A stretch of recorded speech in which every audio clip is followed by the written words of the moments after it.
പ്രത്യേകിച്ച് കുട്ടികളുടെ കാര്യത്തിൽ ഇവിടെ എത്രമാത്രം സീരിയസ് ആണെന്ന് എന്നോട് ശരിക്കൽ ഞാൻ എൻ്റെ ബസ്സിൽ കയറുമ്പോൾ ഈ കുട്ടികളൊക്കെ ഇറങ്ങി പോകുമ്പം അവർ പറയും താങ്ക് യു ഡ്രൈവർ എന്നൊക്കെ പറഞ്ഞിട്ട് പോകും. അപ്പോൾ പല കുട്ടികളും വളരെ സ്നേഹത്തോടെ വന്ന് താങ്ക് യു ഡ്രൈവർ എന്ന് പറഞ്ഞ് ഇങ്ങനെ കൈയൊക്കെ കാണിച്ച് കൈയൊക്കെ മുടിച്ചിട്ട് പോകും. അപ്പോൾ അങ്ങനെയൊക്കെ ആണെങ്കിലും വളരെ ശ്രദ്ധിച്ച് വേണം അത് ചെയ്യാൻ. കാരണം ഈ കുട്ടികളുടെ ശരീരത്ത് തൊടുന്നതൊക്കെ വളരെ ശ്രദ്ധിക്കണം. അവർ സ്നേഹത്തോടെ ചിലപ്പം ഈ നമ്മളോടുള്ള സ്നേഹത്തോടെ ഇത് വന്ന് തൊടുന്നതായിരിക്കും. ഇന്ന് രാവിലെ സോഷ്യൽ മീഡിയയിൽ വ്യാപകമായി പ്രചരിക്കുന്ന ഒരു വാർത്ത ഒരുപക്ഷേ മലയാളികളായ നമ്മളെ സംബന്ധിച്ചിടത്തോളം വളരെ വേദനാജനകമായ ഒരു വാർത്തയാണ്. മാഞ്ചസ്റ്ററിൽ താമസിക്കുന്നതാണ് ഞാൻ മനസ്സിലാക്കുന്നത്.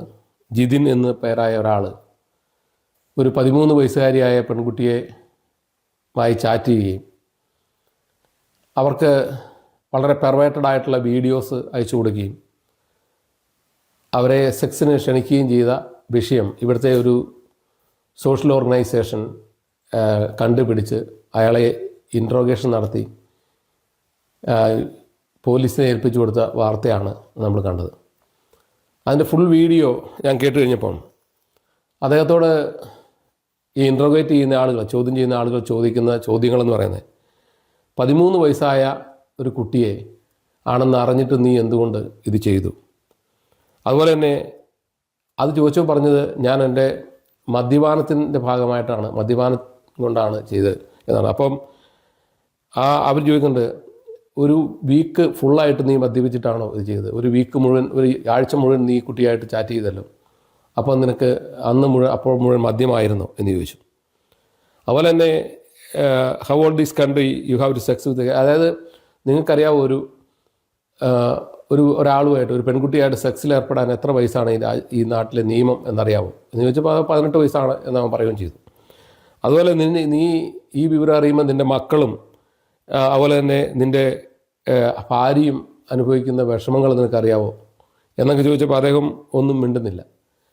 അദ്ദേഹം പറഞ്ഞു, ഞാൻ ഇത് കുട്ടികളുമായിട്ട് വേറെ ഇങ്ങനെ ഈ തരത്തിൽ ചാറ്റ് ചെയ്തിട്ടുണ്ടോ എന്ന് ചോദിച്ചപ്പോൾ പറഞ്ഞത് 2-3 കുട്ടികളുമായിട്ട് ചാറ്റ് ചെയ്തിട്ടുണ്ട്, പക്ഷേ അത് നോർമൽ ചാറ്റാണ്. അപ്പോൾ അയാൾ ചോദിച്ചു, 13 വയസ്സും 14 വയസ്സുമായിട്ടുള്ള കുട്ടികളുമായിട്ട് എങ്ങനെയാണ് നോർമൽ ചാറ്റ് എന്ന് നടത്തുന്നത് എന്ന് ചോദിച്ചു. അതിനുള്ള ലീഗലായിട്ടുള്ള പെർമിഷൻ നിനക്കുണ്ടോ എന്നറിയാവോ എന്നൊക്കെ ചോദിച്ചു.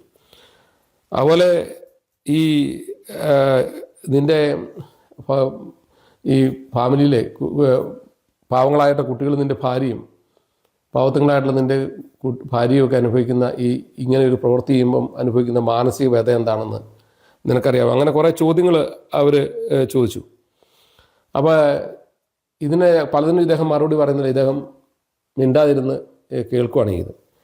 എനിക്ക് ഈ കാര്യത്തിൽ ഇവിടെ വന്നിട്ടുള്ള പുതിയ ആളുകളോട് പറയാനുള്ളത്, ഇത് ആദ്യത്തെ സംഭവമൊന്നുമല്ല മലയാളികളുടെ ഇടയ്ക്ക് തന്നെ.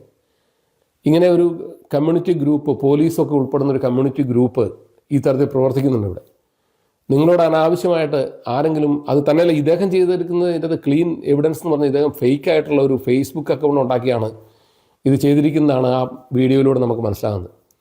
അപ്പോൾ ഇത് ഡെലിബറേറ്റ് അറ്റംപ്റ്റാണ്. അപ്പോൾ അതുകൊണ്ട് നമുക്കിതിനെ ഒരു തരത്തിലും ന്യായീകരിക്കാനൊരു തലവും ഉണ്ടെന്ന് എനിക്ക് തോന്നുന്നില്ല. ഇവിടെ പുതിയതായിട്ട് വന്നിരിക്കുന്ന ആളുകൾ മനസ്സിലാക്കേണ്ട കാര്യം, ഈ രാജ്യം ഒരു ലോ അബൈഡഡ് ആയിട്ടുള്ള ഒരു രാജ്യമാണ്. ഒരു ലാൻഡ് ഓഫ് ലോ ഇവിടെ കൃത്യമായി ഉള്ള ഒരു രാജ്യമാണ്. അതുകൊണ്ട് തന്നെ ഇവിടെ നിയമങ്ങൾ അനുസരിക്കാൻ എല്ലാവരും ബാധ്യസ്ഥരാണ്. ആ നിയമങ്ങൾ അനുസരിച്ചില്ലെങ്കിൽ നിങ്ങൾ ഓരോരുത്തരും പ്രതിസന്ധി പോയി വീഴും. ഇതിനു മുമ്പ് ഒരു കണ്ണൂരുകാരൻ പയ്യൻ ഇതേപോലെ കേസിൽ പിടിച്ച് അവനെ ഇവിടുന്ന് ഡീപ്പോർട്ട് ചെയ്തിട്ടുണ്ട്. ഈ ഡീപ്പോർട്ട് ചെയ്യുമ്പോൾ സ്വാഭാവികമായിട്ട് സംഭവിക്കുന്നത് നമ്മുടെ ഇന്ത്യ ഗവൺമെൻറ്റുമായി അറിഞ്ഞാണ് ഡീപ്പോർട്ട് ചെയ്യുന്നത്. അപ്പോൾ ഈ നടന്ന ക്രൈമിനെ സംബന്ധിച്ച് നാട്ടിൽ പോയാലും ഒരു ജോലി പോലും കിട്ടാൻ സാധ്യതയില്ല. ഇവിടെ ജോലി പിന്നെ കിട്ടില്ല, അത്തരം മേഖലകളിലൊന്നും ജോലി കിട്ടില്ല. പിന്നെ കുട്ടികളോ സ്ത്രീകളോ ആയിട്ട് ബന്ധപ്പെടുന്ന മേഖലകളൊന്നും ജോലിയില്ല. നാട്ടിൽ പോയാലും ഈ ഡോക്യുമെൻറ്റ്സ് നാട്ടിലെ ഗവൺമെൻറ് കയ്യിലുമുണ്ട്. അപ്പോൾ അതുകൊണ്ട് അത്തരം വരുന്ന പ്രശ്നങ്ങളുണ്ടെന്ന് നിങ്ങൾ മനസ്സിലാക്കുക. അനാവശ്യമായി ഒരു അനോണിമസ് ആയിട്ടുള്ള ഒരു ഫേസ്ബുക്ക് പേജിൽ നിന്നോ അല്ലെങ്കിൽ ഒരു ടെലിഫോണിലൂടെയോ ഒരു സ്ത്രീയോ മറ്റാരെങ്കിലും നിങ്ങളോട് സംസാരിച്ചാൽ, അല്ല അറിയാത്ത ഒരാൾ സംസാരിച്ചാൽ പോലും അനാവശ്യമായി നിങ്ങൾ സംസാരിക്കാതിരിക്കുക, അവരോട് ഇടപെടാതിരിക്കുക. അതുപോലെ ഈ ഫേസ്ബുക്കിലാണെങ്കിൽ പോലും ഒത്തിരി ആളുകൾക്ക് ഇവിടെ അബദ്ധം പറ്റിയിട്ടുണ്ട്. ഫേസ്ബുക്കിൽ സ്ത്രീകൾ തന്നെ ആയിരിക്കാം, അതുപോലെ സ്ത്രീകളല്ലാതെ ആയിരിക്കാം, അവർ വന്ന് ഇൻഡീസൻ്റ് ഇമേജുകൾ അയച്ചു തന്നിട്ട് നമ്മളോടും ഇൻഡീസൻ്റ് ഇമേജുകൾ അയച്ചു കൊടുക്കാൻ പറയും. നമ്മുടെ ശരീരഭാവങ്ങൾ കാണിച്ചുകൊണ്ട് ഈ ഇൻഡീസൻ്റ് ഇമേജുകൾ അയക്കുകയോ അങ്ങനെ ചാറ്റ് ചെയ്യുകയോ ചെയ്താൽ സംഭവിക്കുന്നത് എന്താണെന്ന് വെച്ച് കഴിഞ്ഞാൽ അതൊക്കെ പിന്നീട് നമ്മളെ ഏതെങ്കിലും തരത്തിൽ ബ്ലാക്ക് മെയിൽ ചെയ്ത് നമ്മുടെ ഇന്ന് പണം തട്ടാനുള്ള വഴിയായി മാറും. അതുപോലെ ഇത്തരം വരുന്ന കാര്യങ്ങളെല്ലാം നടക്കും. അതുകൊണ്ട് തന്നെ ഈ അനോണിമസ് ആയിട്ടുള്ള ആളുകളിൽ നിന്നുള്ള ഒരു കോളുകളും ശ്രദ്ധിക്കാതിരിക്കുക. പ്രത്യേകിച്ച് കുട്ടികളുടെ കാര്യത്തിൽ ഇവിടെ എത്രമാത്രം സീരിയസ് ആണെന്ന് എന്നോട് ശരിക്കും ഞാൻ എൻ്റെ ബസ്സിൽ കയറുമ്പോൾ ഈ കുട്ടികളൊക്കെ ഇറങ്ങി പോകുമ്പം അവർ പറയും താങ്ക് യു ഡ്രൈവർ എന്നൊക്കെ പറഞ്ഞിട്ട് പോകും. അപ്പോൾ പല കുട്ടികളും വളരെ സ്നേഹത്തോടെ വന്ന് താങ്ക് യു ഡ്രൈവർ എന്ന് പറഞ്ഞ് ഇങ്ങനെ കൈയൊക്കെ കാണിച്ച് കൈയൊക്കെ മുടിച്ചിട്ട് പോകും. അപ്പോൾ ചിലരോട് നമ്മൾ ഹൈ ഫൈവ് എന്നൊക്കെ പറഞ്ഞ് ഒക്കെ ഇങ്ങനെ ഹൈ ഫൈവ് ഒക്കെ മേടിക്കും. പക്ഷേ എന്നോട് എൻ്റെ ഒരു സൂപ്പർവൈസർ പറഞ്ഞു അങ്ങനെയൊക്കെ ആണെങ്കിലും വളരെ ശ്രദ്ധിച്ച് വേണം അത് ചെയ്യാൻ. കാരണം ഈ കുട്ടികളുടെ ശരീരത്ത് തൊടുന്നതൊക്കെ വളരെ ശ്രദ്ധിക്കണം. അവർ സ്നേഹത്തോടെ ചിലപ്പം ഈ നമ്മളോടുള്ള സ്നേഹത്തോടെ വന്ന് തൊടുന്നതായിരിക്കും. പക്ഷേ അതുപോലും സൂക്ഷിക്കണം. കാരണം അതിനെ ഏത് തരത്തിൽ വേണമെങ്കിലും മിസ്ലീഡ് ചെയ്യാം എന്ന് ഒരിക്കലും എൻ്റെ സൂപ്പർവൈസർ എന്നോട് പറഞ്ഞ് ഓർക്കുന്നുണ്ട്.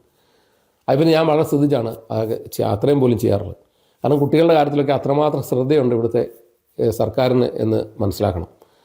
അതുപോലെ ഇവിടെ ഏതെങ്കിലും തരത്തിലുള്ള മാൽ പ്രാക്ടീസ് നടത്തിയിട്ടുണ്ടെങ്കിൽ അത് ഏതെങ്കിലും ഘട്ടത്തിൽ പിടിക്കപ്പെടും എന്നറിയാം. ഇപ്പം 100 കണക്കിന് നേഴ്സിംഗ് ഹോമുകളിൽ വന്നേക്കുന്ന കെയർമാർ ലക്ഷക്കണക്കിന് രൂപ കൊടുത്ത് വന്നേക്കുന്ന ആൾക്കാർ പലരും ഇന്ന് പ്രതിസന്ധിയിലാണ്. അതിൻ്റെ കാരണം എന്ന് വെച്ചാൽ ഇതിനു മുമ്പിരുന്ന ഹോം സെക്രട്ടറി പറഞ്ഞു ഇവിടെ നടന്ന കറപ്ഷൻസ് എന്തൊക്കെയാണെന്ന് ഞങ്ങൾക്കറിയാം.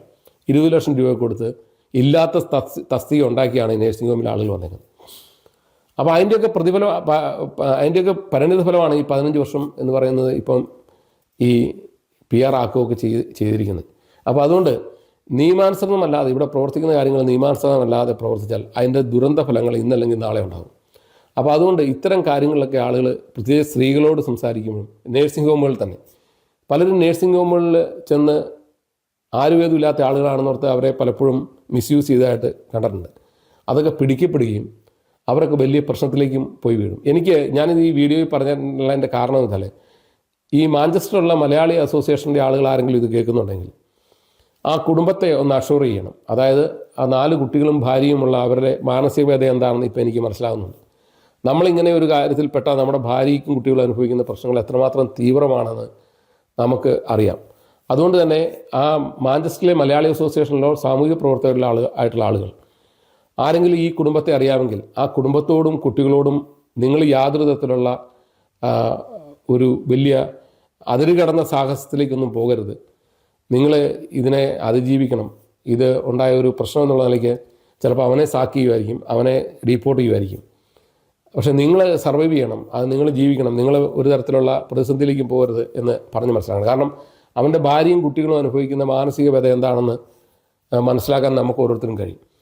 അപ്പോൾ അതുകൊണ്ട് ഇവിടുത്തെ ഈ അവസ്ഥയിൽ അവർ മലയാളി സമൂഹത്തിൽ നിന്ന് തന്നെ ഒറ്റപ്പെട്ടു പോകാതിരിക്കാൻ ആ കുട്ടികളെയും സ്ത്രീയെയും ചേർത്ത് പിടിക്കണം. അവരെ റീഅഷുർ ചെയ്യാനുള്ള ഒരു ശ്രമം അവിടുത്തെ മലയാളി സമൂഹത്തിലെ ആളുകൾ മുൻകൈയെടുത്ത് ചെയ്യണം എന്നാണ് എനിക്ക് നിങ്ങളോട് അഭ്യർത്ഥിക്കാനുള്ളത്. ഇത് ഇനി ഇവിടെ ഉണ്ടാവാതിരിക്കാൻ, ഇത്തരം വരുന്ന കാര്യങ്ങൾ ഉണ്ടാവാതിരിക്കാൻ അദ്ദേഹത്തോട് തന്നെ പറയുമ്പോൾ 3-4 കുട്ടികളുമായിട്ട് പുള്ളി ചാറ്റ് ചെയ്തിട്ടുണ്ട്. നോർമൽ ചാറ്റിംഗ് ഒക്കെയാണെന്നാണ് പറയുന്നത്. ഇതൊക്കെ എത്രമാത്രം അപകടകരമാണെന്ന് അദ്ദേഹത്തിന് അറിയത്തില്ലാത്തതുകൊണ്ടാണ്. നമുക്ക് പലപ്പോഴും ഇത്തരം വരുന്ന ചാറ്റിങ്ങുകളൊക്കെ ഫേസ്ബുക്കിലൂടെയും അതുപോലെ തന്നെ വാട്സപ്പിലൂടെയൊക്കെ വരും. അതൊക്കെ ഇഗ്നോർ ചെയ്യുക എന്നുള്ളതാണ് ചെയ്യേണ്ടത്. അല്ലാതെ അതിനൊന്നും റെസ്പോണ്ട് ചെയ്യാൻ പോയി കഴിഞ്ഞാൽ നമ്മൾ വളരെ വലിയ വെട്ടിൽ പോയി വീഴും. അതുകൊണ്ട് ഈ ദുരന്തം എന്ന് പറയുന്നത് ഇനി ആർക്കും ഉണ്ടാകാതിരിക്കാൻ ഇത്തരം വരുന്ന ഇത് ഇപ്പോൾ വളരെ സീരിയസ് ആയിട്ടാണ് ഗവൺമെൻറ് ഇത്തരം വരുന്ന കാര്യങ്ങൾ കാണുന്നത്. കാരണം നിങ്ങൾക്കറിയാം ഇവിടുത്തെ ഗ്രൂമിങ് ഗ്യാങ്ങുകളെ പോലീസ് പിടിച്ചു. വളരെ വ്യാപകമായിട്ട് ഗ്രൂമിങ് ഗ്യാങ്ങുകളുണ്ടായിരുന്നു. ഈ അബാൻഡൻഡ് ആയിട്ടുള്ള കുട്ടികൾ, അതുപോലെ തന്നെ ഫാമിലി ബ്രേക്ക് ആയി കഴിഞ്ഞാൽ ഈ അബാൻഡൻഡ് ആയിട്ടുള്ള കുട്ടികൾ, അവർ ഓർഫനേജുകളിലൊക്കെ താമസിക്കുന്നവർ, അവർക്ക് വലിയ സാമ്പത്തികമൊന്നും കാണില്ല. അപ്പോൾ ഇങ്ങനത്തെ ഗ്യാങ്ങുകൾ, ഇങ്ങനത്തെ കുട്ടികളെ, വൈറ്റ് കുട്ടികളാണ് ഇവരെ ടാർഗറ്റ് ചെയ്ത് അതിൻ്റെ അകത്ത് ഒത്തിരി പാകിസ്ഥാനികളുണ്ടായിരുന്നു. പാകിസ്ഥാനി ഗ്രൂപ്പാണ് കൂടുതലായി ചെയ്തതെന്നാണ് പറയുന്നത്. എന്താണെങ്കിലും അങ്ങനെ ഈ പെൺകുട്ടികളെ ടാർഗറ്റ് ചെയ്യുകയും ഒരുപാട് കുട്ടികളെ അവർ മിസ്യൂസ് ചെയ്യുകയും ഒരുപാട് ആളുകൾ UK പല സ്ഥലത്തും കൊണ്ടുകടന്ന് ഉപയോഗിക്കുന്നു. റോച്ച്ഡെയിൽ ഗ്രൂമിങ് ഗ്യാങ് എന്നൊക്കെ പറഞ്ഞ് വളരെ പ്രസിദ്ധമായിട്ടുള്ള സംഭവങ്ങളാണ്. അവരെല്ലാം ഈ അടുത്ത കാലത്ത് അവരുടെയൊക്കെ പിടിച്ച് ജയിലിലായിരുന്നെങ്കിലും അവരുടെയൊക്കെ എല്ലാവിധ പ്രവർത്തികളും പുറത്തു വന്നിട്ടില്ല എന്നുള്ള നിലയ്ക്ക് ഗവൺമെൻറ് ഒരു നാഷണൽ എൻക്വയറി തന്നെ പ്രഖ്യാപിച്ചിട്ടുണ്ട്. അത് ഇവിടുത്തെ റിഫോം പാർട്ടിയാണ് അത് മുൻപോട്ട് വെച്ചത്. അവർ മുൻപോട്ട് വെച്ച് അതൊരു നാഷണൽ എൻക്വയറി നടത്തുകയും അതിനുശേഷം ആ കേസുകളൊക്കെ വളരെ സീരിയസ് ആയി ഇപ്പം അന്വേഷിക്കുകയും അതിലെ പ്രതികളെയൊക്കെ നീണ്ട കാലം 90ഉം 80ഉം അങ്ങനെ ലോങ് ടൈം ലൈഫ് സെൻറ്റൻസ് ഒക്കെ കൊടുത്ത് അവരെ അത് കഴിയുമ്പോൾ ഡീപ്പോർട്ട് ചെയ്യുകയും ചെയ്യും. അപ്പോൾ ആ സ്ഥിതിയിലാണ് കാര്യങ്ങൾ പോകുന്നത്. വളരെ സീരിയസ് ആണ് കുട്ടികളുടെ കാര്യത്തിൽ. കാരണം ഈ ഗ്രൂമിങ് ഗാങ്ങുകളുടെ ഇഷ്യൂസ് വളരെ കാലമായി ഇവിടെ പുകഞ്ഞു നിൽക്കുന്നതാണ്. അതിനെ സംബന്ധിച്ചൊരു സ്റ്റഡി നടത്തിയ ഒരു സ്ത്രീ വളരെ കൃത്യമായിട്ട് ഇതിനെപ്പറ്റി ഗവൺമെൻറ്റിനെ ബോധ്യപ്പെടുത്തിയിട്ടുണ്ടായിരുന്നു. പക്ഷേ ഗവൺമെൻറ് അതിൻ്റെ മുകളിൽ വലിയ നടപടികളൊന്നും എടുത്തില്ല. അതിനുശേഷം പിന്നീട് റിഫോം പാർട്ടി വളരെ ശക്തമായ വിഷയം ഉന്നയിക്കുകയും ഇത് ഗവൺമെൻറ് നാഷണൽ എൻക്വയറി നടത്തിയില്ല, ഞങ്ങൾ പണം പിരിച്ച് നാഷണൽ എൻക്വയറി നടത്തുമെന്ന് പാർലമെൻറ്റിൽ പറഞ്ഞതിന് ശേഷമാണ് അങ്ങനെ ഒരു മൂവ്മെൻ്റ് ഉണ്ടായത്. അതിനുശേഷം പിന്നീട് ആ കേസിലെ പ്രതികൾക്കെല്ലാം നേരെ ശക്തമായ നടപടികളാണ് ഉണ്ടായിക്കൊണ്ടിരിക്കുന്നത്. അതുകൊണ്ട് തന്നെ ഇവിടെ കുട്ടികൾക്ക് എതിരെ ഉണ്ടാകുന്ന പ്രത്യേകിച്ച് കുട്ടികൾക്ക് നേരെ ഉണ്ടാകുന്ന അക്രമങ്ങളിൽ വളരെ സീരിയസ് ആയിട്ടാണ് ഗവൺമെൻറ് ഇപ്പോൾ കാണുന്നത്. അതുപോലെ തന്നെ ഗവൺമെൻറ് ഇപ്പോഴും നല്ല എപ്പോഴും അങ്ങനെ തന്നെയാണ്, പക്ഷേ ഇപ്പോൾ വളരെ കൂടുതൽ സീരിയസ് ആയിട്ടുണ്ട്. അതുകൊണ്ട് ഇത്തരം വരുന്ന പരിപാടികളിലൊക്കെ പോയി വീഴുന്നവർ ആദ്യം നിങ്ങളെപ്പറ്റി ചിന്തിക്കുക, നിങ്ങളുടെ കുടുംബങ്ങളെപ്പറ്റി ചിന്തിക്കുക, അതോടൊപ്പം തന്നെ നിങ്ങളുടെ കുട്ടികളെപ്പറ്റി ചിന്തിക്കുക. ആ കുട്ടികൾക്കും അമ്മയ്ക്കും ഒക്കെ ഉണ്ടായിട്ടുള്ള മാനസിക വിഷമം എത്രമാത്രം ഭയങ്കരമാണെന്ന് മനസ്സിലാക്കുക. ഇത്തരം വരുന്ന ചതിക്കുഴികൾ വീഴാതിരിക്കുക. അതുപോലെ തന്നെ മറ്റൊരു സാധനമാണ് ലോട്ടറി. ഞങ്ങളിവിടെ വന്ന കാലത്ത് ഒത്തിരി പേരുടെ പൈസ പോയിട്ടുണ്ട്. ഞാൻ 2003 വന്നപ്പം നിങ്ങൾക്ക് ലോട്ടറി അടിച്ചു എന്നൊക്കെ പറഞ്ഞ് മെസ്സേജുകൾ വരും. അതിനുശേഷം ഫണ്ട് ട്രാൻസ്ഫർ ചെയ്യുന്നതിന് വേണ്ടിയായിട്ടുള്ള ട്രാൻസ്ഫറിന് വേണ്ടി അതിൻ്റെ ഒരു ലോജിസ്റ്റിക്കിന് വേണ്ടി ഒരു കുറച്ച് പൈസ തരണമെന്ന് പറഞ്ഞാൽ അങ്ങനെ മേടിച്ച് 3000 പൗണ്ട് പോയ ആളെ എനിക്കറിയാം, 5000 പൗണ്ട് പോയാൽ എനിക്കറിയാം. അതുപോലെ നിങ്ങളുടെ ബാങ്കിലേക്ക് കുറച്ച് പൈസ വരുന്നുണ്ടെന്ന് പറഞ്ഞ് നിങ്ങളുടെ ബാങ്കിലേക്ക് നിങ്ങൾക്ക് കുറച്ച് പൈസ അയക്കുന്നുണ്ട്, നിങ്ങൾക്ക് കുറച്ച് കോമ്പൻസേഷൻ കിട്ടും എന്നൊക്കെ പറഞ്ഞ് കമ്പ്യൂട്ടർ ഓപ്പൺ ചെയ്ത് കമ്പ്യൂട്ടറിൻ്റെ അകത്തുനിന്ന് പൈസ അടിച്ചുകൊണ്ട് പോയ സംഭവം ഉണ്ടായിട്ടുണ്ട്. അപ്പോൾ അങ്ങനെയൊക്കെ ഒരുപാട് സംഭവങ്ങളുണ്ട്. അതുകൊണ്ട് അനാവശ്യമായി പൈസ കിട്ടുന്നതിനോ അനാവശ്യമായി ലോട്ടറി അടിക്കുന്നതോ നിങ്ങൾക്ക് എവിടെയെങ്കിലും പൈസ വരുന്നതെന്ന് പറഞ്ഞാൽ അതൊക്കെ സംശയത്തോടെ കാണുക. ഇങ്ങനെ പലർക്കും പറ്റിയിട്ടുണ്ട്, എനിക്കറിയാവുന്ന പലർക്കും പറ്റിയിട്ടുണ്ട്. അതുകൊണ്ട് തട്ടിപ്പും വഞ്ചനകളും ഈ ലോകത്തിൻ്റെ പല ഭാഗത്തുനിന്ന് ഇങ്ങോട്ട് വരാറുണ്ട്. അപ്പോൾ അതുകൊണ്ട് ഇതൊക്കെ സൂക്ഷിക്കുന്നത് നല്ലതാണ്. ഈ വന്നിരിക്കുന്ന ആളുകൾക്ക് അതൊരു അവയർനെസ് ആയിരിക്കുക. നിങ്ങൾക്ക് ആർക്കെങ്കിലും പൈസ അടിച്ചിട്ടുണ്ട്, ലോട്ടറി അടിച്ചിട്ടുണ്ട്, നിങ്ങൾക്ക് ഇവിടുന്ന് 10,000 പൗണ്ട് കിട്ടും, മറ്റിടത്തുനിന്ന് 10,000 പൗണ്ട് കിട്ടും എന്നൊക്കെ പറഞ്ഞ് വരുമ്പം അതിനൊക്കെ ഒന്ന് പുറകിൽ എടുത്തിയാടിപ്പോയി അത് കിട്ടാൻ വേണ്ടി പോയി കഴിഞ്ഞാൽ ഉണ്ടാകുന്ന പ്രശ്നം നിങ്ങളുടെ കയ്യിൽ നിന്ന് ചിലപ്പോൾ പൈസ പോകും. അത് പോകാതിരിക്കാൻ ശ്രദ്ധിക്കുക. അതുകൊണ്ട് ഇത്തരം വരുന്ന കെണികളിൽ വിടാതിരിക്കുക. നമ്മൾ നാട്ടിലെ പോലെ അല്ല ഇവിടെ നിയമം വരിഞ്ഞു മുറുക്കി കഴിഞ്ഞാൽ ഒരാൾക്ക് പിന്നെ രക്ഷപ്പെടാൻ പറ്റത്തില്ല. അപ്പോൾ അതുകൊണ്ട് ഇത്തരം വരുന്ന ചാറ്റുകളൊക്കെ ഒഴിവാക്കി ശ്രദ്ധയോടെ നടക്കാൻ എല്ലാവരും ശ്രമിക്കുന്നതാണ്. നന്ദി. ടോം ജോസ് അടിയമ്പാട്.